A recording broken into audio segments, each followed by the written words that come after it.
Hi guys, welcome back to another video. So ఈ వీడియోలో మనం ఏం మాట్లాడుకోబోతున్నాం అంటే బేసికల్లీ మనం వీడియోస్ అప్లోడ్ చేసేటప్పుడు కానీ ఎప్పుడైనా కానీ వీడియోస్లో ఎప్పుడు మన ఛానల్ని సబ్స్క్రైబ్ చేయమని ఇప్పుడు దాకా ఎప్పుడు అడగలేదు. కానీ మనం అడగకపోయినా కొంతమంది నిజంగా సబ్స్క్రైబ్ చేసుకుని వీడియోస్ వాచ్ చేస్తారు. సో అలాంటి వాళ్ళు ఏమైనా కామెంట్స్ పెడితే మాత్రం నేను ఖచ్చితంగా కామెంట్స్ చెక్అవుట్ చేస్తాను. అంటే వన్స్ ఇన్ ఎవరు ఎక్కువ ఓపెన్ చేయను, కానీ ఎందుకంటే బేసికలీ నాకు సోషల్ మీడియా ఏం వాడను. స్నాప్చాట్ కానీ ఇన్స్టాగ్రామ్ కానీ ఫేస్బుక్ కానీ అకౌంట్స్ ఉన్నాయి, కానీ నా ఫోన్లో ఎప్పుడు నేను ఇన్స్టాల్ చేయలేదు. కానీ యూట్యూబ్లో కామెంట్స్ పెడితే మాత్రం నేను ఖచ్చితంగా ప్రతి కామెంట్ చెక్ చేస్తాను, వైటీ స్టూడియో అని చెప్పేసి. సో ఆ కామెంట్స్ అన్నీ నేను చెక్ చేస్తుంటే నాకు ఫ్రీక్వెంట్గా ఎప్పుడు ఒకటే కామెంట్ రిపిటేటివ్గా కనిపించింది. Last 6 to 7 videos or more than that videos, ప్రతి వీడియోస్లో సేమ్ కామెంట్స్. ఆ పేరు నాకు కొంచెం ఐడియా లేదు, కానీ is it really worth coming to Canada in 2025 అనే ఒక కామెంట్ నేను చాలా సార్లు చూసాను అనమాట. సో ఇలా కమెంట్ చేశారంటే ఖచ్చితంగా మన కోసం వాళ్ళు టైం స్పెండ్ చేస్తున్నారు కదా. సో దాని గురించి నేను మాట్లాడదాం అనుకుంటున్నాను. సో వీడియోకి వెళ్ళే ముందు ఒక చిన్న కంక్లూజన్ లాంటిది నేను చెప్తాను. ఏంటంటే బేసికల్లీ మనం ఒక వరల్డ్లో మనం బతుకుతున్నప్పుడు ఒక్కొక్క పర్సన్కి ఒక్కొక్క పర్స్పెక్టివ్ ఉండిద్ది అంటే పర్స్పెక్టివ్ అంటే ఒక్కొక్కరి ఆలోచనలు ఒక్కొక్క చూసే విధానం ఒకలా ఉండిద్ది. ఇప్పుడు నాది ఒకలా ఉండిద్ది, ఇంకొక పర్సన్ ఒకలా ఉండిద్ది, నెక్స్ట్ ఇంకో పర్సన్ ఇంకోలా ఉండిద్ది.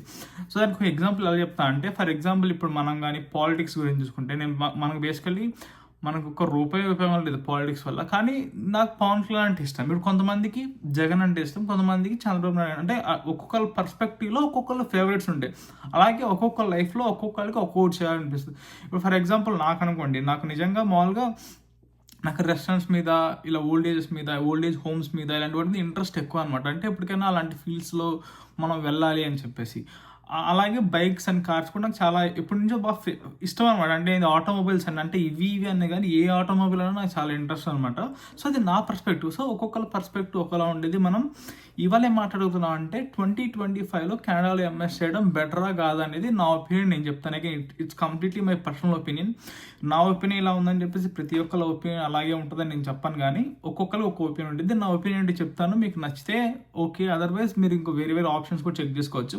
నేను మర్చిపోతానని చెప్పేసి అన్నీ ఒక ఐపీలో రాసుకున్నాను అనమాట. ఎప్పుడు బేసిక్గా రాసుకోను, కానీ ఈ వీడియోలో ఎందుకో అంతా రాసుకొని క్లారిటీగా మాట్లాడదామని ఉన్నది. ఎందుకంటే మళ్ళీ మనకి ఇలాంటి రిపిటేటివ్ కామెంట్స్ అనేవి రాకుండా ఒకే వీడియోలో మనం ఫస్ట్ లాస్ట్ మొత్తం చెప్పేస్తే అందరికీ క్లియర్ అయిపోయింది. అందరికీ ఇంకా మళ్ళీ ఇప్పుడు మనకి ఇలా కామెంట్ చేయకుండా ఉంటారు.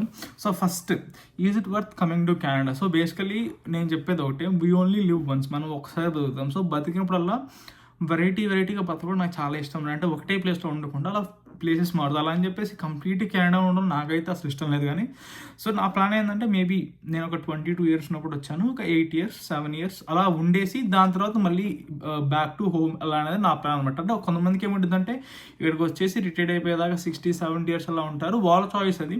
కానీ నా చాయిస్ అయితే ఇన్ ద బిగినింగ్ వచ్చేసి 7 years. ఎందుకంటే ఇక్కడ లైఫ్ కొంచెం పీస్ఫుల్గా ఉంటుంది, చాలా ప్రశాంతంగా ఉంటుంది. మీరు నా వీడియోస్ కానీ క్లియర్గా అబ్జర్వ్ చేస్తే మనం ఎక్కడున్నా కానీ అక్కడ జనాలు చాలా తక్కువగా ఉంటారు. అంటే హౌసెస్ విషయంలో కానీ, నువ్వు బయట రెస్టారెంట్స్కి వెళ్ళినా కానీ నీ చుట్టుపక్కల జనాలు తక్కువ ఉంటారు. సో ఇది కొంచెం చాలా పీస్ఫుల్గా ఉంటుంది. అంటే ఇప్పుడు హైదరాబాద్లో చార్మినార్కి వెళ్ళా అంటే చుట్టుపక్కల అలా అందరి ముందు ఉంటారు. కొంతమందికి అలా ఉండడం ఇష్టం, కొంతమందికి ఇలా జనాలు లేకుండా ఉంటే ఇష్టం. సో నాకైతే ఇలాంటి జనాలు లేకుండా ఉండటం బిగినింగ్లో చాలా నచ్చేది. కానీ సో మనం డేస్ వెళ్ళే కొద్ది నాకు ఎందుకో దీనికన్నా మనుషుల మధ్యలో ఉంటే ఇంకా బాగుంటుంది అనిపిస్తుంది. నెక్స్ట్, ఫస్ట్ మన స్టడీయింగ్ ఎంఎస్ అనే దాని గురించి మాట్లాడదాం. సో బేసికల్లీ కెనడాకి వచ్చే వాళ్ళు ఎవరు ఇలా చదువుకుందామని చెప్పే అనే ఉద్దేశంతో అయితే ఎవరు రారు. సో బేసికల్లీ నువ్వు కానీ హార్వర్డ్ అలాంటి పెద్ద యూనివర్సిటీ, టాప్ లెవెల్ యూనివర్సిటీలో అనుకుంటే మాత్రం డెఫినెట్లీ ఆ పాత్వేలో వెళ్ళాలనుకుంటే మాత్రం డెఫినెట్గా మంచి యూనివర్సిటీస్ ఉన్నాయి. అలాగే మనం ఇప్పుడు 2025లో ఉన్నాం. మీరు చూడొచ్చు ఎంత బూమింగ్లో ఉంది. సో నువ్వు అలాంటి పెద్ద వాటికి వెళ్ళి చదవాల్సిన అవసరం లేదు. నీకు నిజంగా నాలెడ్జే ఉండాలంటే ఏఐలోనే నీకు చాలామంది ఫ్రీ కోర్సెస్ అని, అలాంటి ప్రొఫెసర్స్ చాలామంది వాళ్ళు కోర్సెస్ అన్ని ఇంటర్నెట్లో పెడుతున్నారు. ఇంటర్నెట్ లేకపోతే ఏఐ ఉంది, వాళ్ళు సపరేట్ వెబ్సైట్స్ ఉన్నాయి, చాలామంది ఆన్లైన్ ఇన్స్టిట్యూషన్స్ ఓపెన్ చేసి చెప్తున్నారు. నువ్వు నేర్చుకోవాలనుకుంటే మాత్రం డెఫినెట్గా అదొక ఆప్షన్ ఉంటుంది. కెనడాకే వచ్చి నేర్చుకోవాలని మాత్రం నాకు తెలిసినంత వరకు నా ఫ్రెండ్స్లో మాత్రం ఎవరు లేరండి ఇక్కడికి వచ్చి నేర్చుకుందాం. ఎందుకంటే మనకు మొత్తం ఆన్లైన్లో ఉంది. నువ్వు కొంచెం ఫోకస్ పెట్టుకొని కొంచెం డిటర్మినేషన్ ఉందా మాత్రం ఈజీగా చేయొచ్చు. సెకండ్, అందరూ వచ్చేది ఏంటంటే మెయిన్ రీజన్ ఈ కంట్రీకి రావాలని ఒక మెయిన్ ఉద్దేశంతోనే వస్తారు. ఎవరు చదువుకుందామని ఎవరు అంటే కొంతమందికి ఉండిద్దేమో, కానీ మెయిన్ పర్పస్ ఇది నాకు తెలిసిన వాళ్ళు. అగైన్ ఒక్కొక్క పర్స్పెక్టివ్ ఉంటుంది, ఆల్రెడీ ముందే చెప్పాను.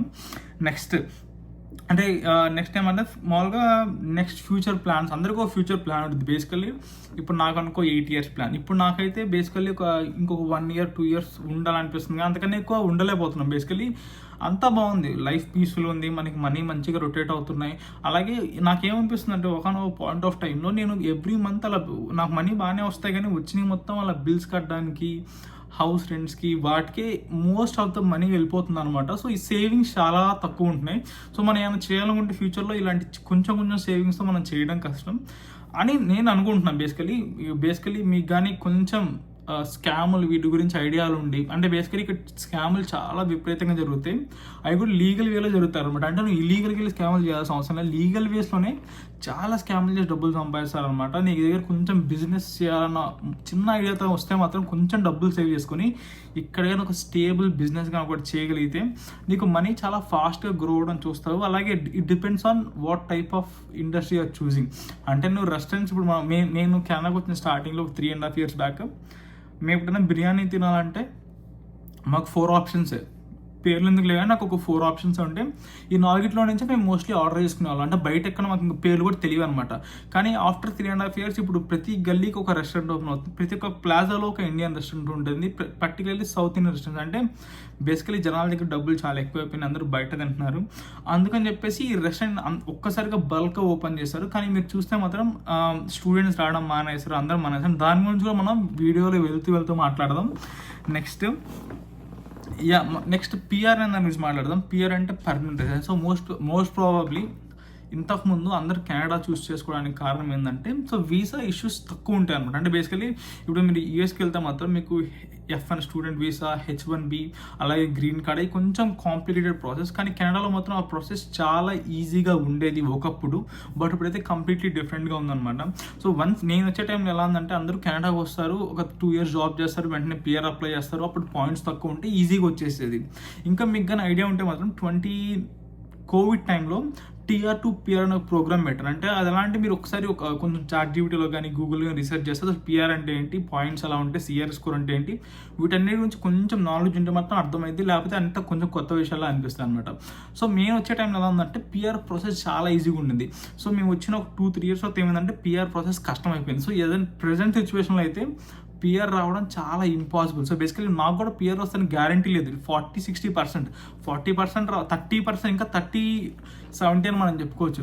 సో మీరు రీసెంట్ టైంలో మీరు ఎప్పుడైనా కానీ యూట్యూబ్ ఓపెన్ చేసి ఎవరైనా చూస్తే మాత్రం చాలామంది we're moving back from Canada to India, చాలా వీడియోస్ మీద చూస్తూ ఉండొచ్చు. కొంచెం ఫేమస్ ఉన్న వాళ్ళు చేస్తే మనకి ఎక్కువ మందికి అనిపిస్తుంది. కానీ నీకు పర్సనల్గా తెలిసిన వాళ్ళు ఉంటే మాత్రం నాకు తెలిసి నా చుట్టుపక్కల ఉన్న వాళ్ళు లాస్ట్ ఒక 3-4 monthsలో కనీసం ఒక 15 to 20 members వెళ్ళిపోయారు అనమాట. అంటే బేసికలీ వీళ్ళకి ఇక్కడ ఉండటం ఇష్టం లేక వెళ్ళిపోలేదు, ఇక్కడ ఉండలేకపోతున్నారు. ఎందుకంటే మనకి పిఆర్ వర్క్ వీసా ఒక 3 years ఉంటుంది, దాని తర్వాత పిఆర్ అప్లై చేస్తారు. ప్రజెంట్ పాయింట్స్ అయితే చాలా ఎక్కువ ఉన్నాయి, 534 if I'm not wrong the last draw. అంటే ఎవరికి రాదనమాట. అంటే నువ్వు అనలెస్ సార్ అంటే నువ్వు ఇక్కడ చాలా స్ట్రీమ్స్ ఉంటాయి అనమాట, అది పెద్ద కాంప్లికేటెడ్ ప్రాసెస్.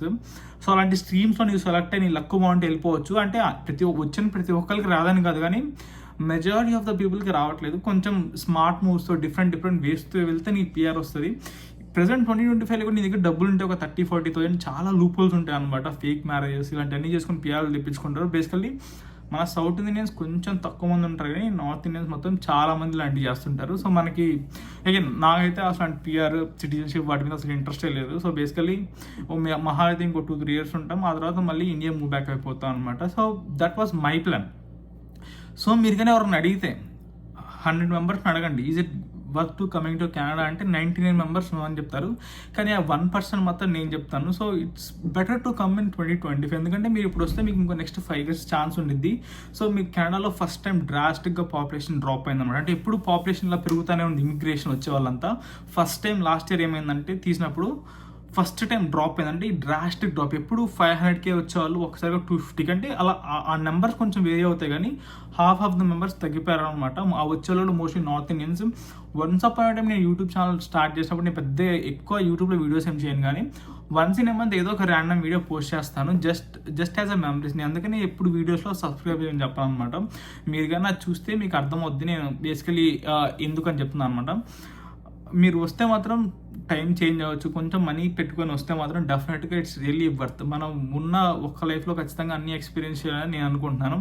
సో నాకు తెలిసితే వీడియో అర్థమయ్యేలా అందరికీ అర్థమైందని చెప్తాను. సో మోస్ట్లీ అందరూ వచ్చే డెఫినెట్లీ మనీ కోసం. సో నువ్వు ఎక్స్పెక్ట్ చేయనంత మనీ నువ్వు సంపాదించుకోలేకపోతే ఇక్కడ ఉండి వేస్ట్. లైఫ్ చాలా పీస్ ఉంటుంది, అది మాత్రం ఖచ్చితంగా నేను చెప్తాను. నేను నచ్చినవన్నీ కొనుక్కోవచ్చు, చాలా లైఫ్ ప్రశాంతంగా ఉండిద్ది. కాకపోతే it's a kind of robotic work అనమాట. అంటే నువ్వు కష్టపడతావు, మనీ వస్తాయి, రెంట్స్ కడతావు, బిల్స్ పే చేస్తావు, మళ్ళీ రొటేట్. సో నీకు ఆ లైఫ్ మీద ఇంట్రెస్ట్ ఉంటే, కొంచెం పీస్ఫుల్గా బతకడం ఉంటే definitely Canada is the best choice. Otherwise wherever in the world నీకు ఎక్కడ ఉందా అంటే అక్కడ ఉండదు. సో ఈ వీడియో లాస్ట్లో చూసి నీకు అర్థమైంది బేసికలీ ఉండాలా ఉండకూడదు అని చెప్పేసి. ఇది నా పర్స్పెక్టివ్. సో మా ఫ్రెండ్ అడిగితే వాడి పర్స్పెక్టివ్ వేరేలా ఉండేది, వాళ్ళందరూ ఇక్కడే సెటిల్ అయిపోదామని ఉంటారు. ఇంకో ఫ్రెండ్ అడిగితే వాడికి ఇంకో పర్స్పెక్టివ్ ఉండేది. సో ఒక్కొక్క పర్స్పెక్టివ్ అనమాట. The way you think that rebuilds your life. So నువ్వు ఎలా ఆలోచిస్తావో నీ లైఫ్ కూడా అలాగే ఉంటుంది. సో ఈ వీడియో అయితే మనం ఇక్కడితో ఎండ్ చేస్తున్నాను. So see you guys in the next video.